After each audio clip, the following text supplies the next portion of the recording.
अब देखिए, जो आपके घर के बारे में 28 जून को पीडब्ल्यूडी का एक टेंडर जारी हुआ है, जिसमें लिखा है कि मुख्यमंत्री का जो घर बनेगा उसमें 24 एसी होंगे, 5 स्मार्ट टीवी होंगे 9-9 लाख रुपए के, 3 बड़े झूमर लगेंगे, 115 लाइट्स लगेंगी, 23 सीलिंग फैन लगेंगे, 6 गीजर होंगे, हाई क्वालिटी आरओ होगा, 10 फ्लड लाइट्स होंगी, एडवांस सीसीटीवी होगा और टॉप क्लास इंटरनेट।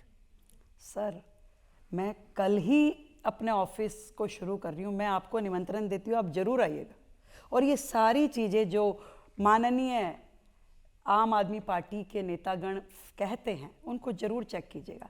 मैं इतनी बात जरूर कहना चाहूँगी, वो लोग जिन्होंने भ्रष्टाचार की पराकाष्ठा दिल्ली में लांघी, वो लोग जिन्होंने दिल्ली का इतना नुकसान किया और दिल्ली वालों ने फिर भी उनको 10 साल का इतना क्लियर कट मैंडेट दिया, और आज यदि वो आकर के दिल्ली के माहौल को खराब करना चाहें, दिल्ली के लोगों को मिसगाइड करना चाहें, आज हमारे घर में मतलब जो लग रहा है उनके डोरमेट थे उतने के जितने का मेरा पूरा घर बन रहा है, उतने के उनके डोरमेट और पर्दे लगे हुए थे, तो आज वो ये कहें, हमारे ऊपर इल्जाम लगाए तो उन्हें शोभा नहीं देता।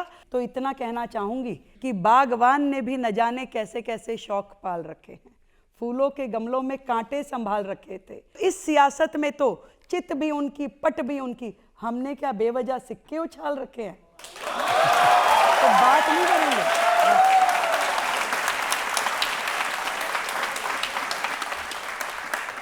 बिल्कुल ट्रांसपेरेंट है मेरा जीवन, कोई भी सुबह से लेकर शाम तक कहीं मुझे खोज सकते हैं। मैं कोई उनके जैसे खुफिया मीटिंग्स नहीं करती। मेरे पास में 100 मोबाइल्स का वो बेड़ा नहीं है कि आज पकड़ेगा तो ये तोड़ वो तोड़। एक नंबर है सर, एक घर है, जनता कहेगी वहां रहूंगी, नहीं तो कहीं भी दिलों में रह लूंगी।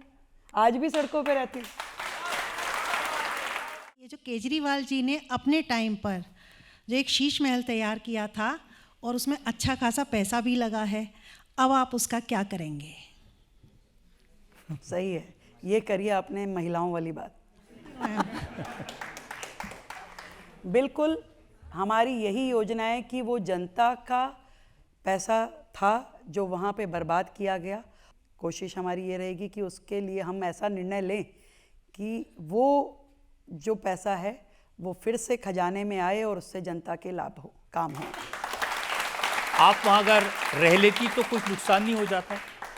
नींद नहीं आती मुझे, वो दिखाई देता कि कैसे लोग त्रस्त हैं और केजरीवाल साहब यहीं पे रह कर के मस्त थे। वो पर्दे भी नहीं खोलते थे, जनता की आवाज़ उनके कानों में नहीं आती थी, वो अपने घर की 4 दीवारी में बैठ के करते थे।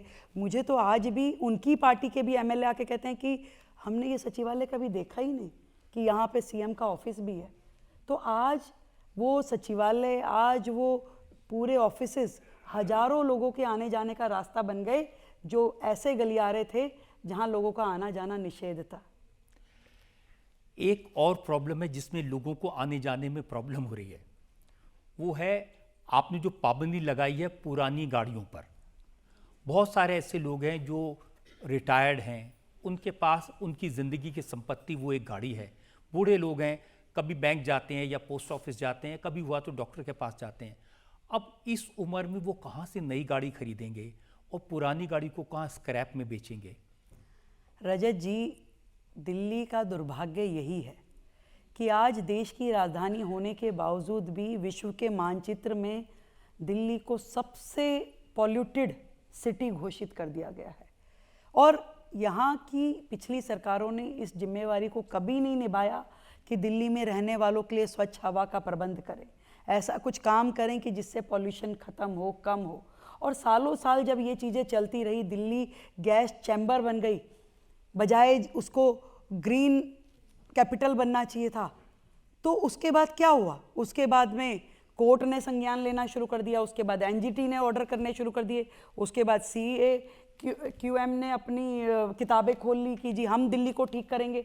सब ने अपने अपने ऑर्डर निकाल दिए। और ये जो ऑर्डर है कि 15 साल से पुरानी गाड़ी यदि आपकी है उसको पेट्रोल नहीं मिलेगा, ये सरकार का आदेश नहीं है, ये माननीय कोर्ट का आदेश है, एनजीटी का आदेश है, CAQM का आदेश है।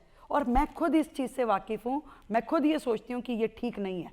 और मैं दिल्ली की जनता को पूरी तरीके से ये आश्वस्त करती हूँ कि उनकी सोच, उनका विज़न और उनके अधिकारों की बात हम खुद हर प्लेटफॉर्म पे रखेंगे, चाहे वो कोर्ट हो, चाहे वो एनजीटी हो और चाहे प्रशासन हो। हम दिल्ली की जनता के साथ अन्याय नहीं होने देंगे। अब देखिए कितने सारे लोग हैं, लोग वीडियोस पोस्ट कर रहे हैं या लिख रहे हैं, अखबारों में लिख रहे हैं, वो कह रहे हैं कि 82 लाख रुपए की मर्सिडीज़ खरीदी थी, अब मुझे 2.5 लाख रुपए में बेचनी पड़ रही है। किसने कहा कि मेरी एक गाड़ी थी जो सिर्फ 70,000 किलोमीटर चली है, मैंने तो चलाई नहीं गाड़ी और उसको मुझे बेचना पड़ रहा है। बिल्कुल ठीक कह रहे हैं आप। और ऐसे हजारों केसेस हैं जो लोग आज भी, मेरे खुद पिताजी गाड़ी को रखते थे ओकेजनल कि हाँ भी किसी शादी ब्याह में जाएंगे तो चलाएंगे, और खुद स्कूटर पे जाते थे दफ्तर। तो ऐसे हजारों परिवार, मिडिल क्लास फैमिली है जो गाड़ी को ओकेजनली यूज़ करती है। और सही बात भी है, सरकारों की काम ना करने की वजह से जो आदेश दिया गया है उसका हर्जाना जनता को नहीं भुगतना होगा। और पैरामीटर्स हो सकते हैं। और ये कहाँ का न्याय है कि दिल्ली एनसीआर पेट्रोल दे सकता है और दिल्ली नहीं दे सकती, तो वो आधा किलोमीटर जाके बाहर से पेट्रोल नहीं ले लेगा क्या? सरकारों ने कभी इस मुद्दे को रिप्रेजेंट ही नहीं किया। ये खुद की उनकी एक्सेप्टेंस है। ये खुद पिछली सरकार केजरीवाल साहब ने जो गाड़ियों को स्क्रैप करने का आदेश खुद बनाया, उन्होंने पिछले 1.5 साल से यहाँ स्क्रैप कर रहे थे वो गाड़ियों को, और ऐसे उठा के लेके जाते हैं जैसे कि बिल्कुल कोई रेड कर दी है, और वहाँ जाते हैं, उनकी गाड़ी उठाते हैं और अगले दिन पता चलता है स्क्रैप हो गई। ये दिल्ली की जनता के साथ लगातार अन्याय हो रहा है। काम सरकारें नहीं करती थी और झेलना लोगों को पड़ता था, पर अब नहीं होगा, अब नहीं होगा। दोनों चीजें करेंगे हम काम भी करेंगे जनता के हित में और अन्याय झेलने भी नहीं देंगे। आवाज उठाएंगे, बुलंदी से उठाएंगे।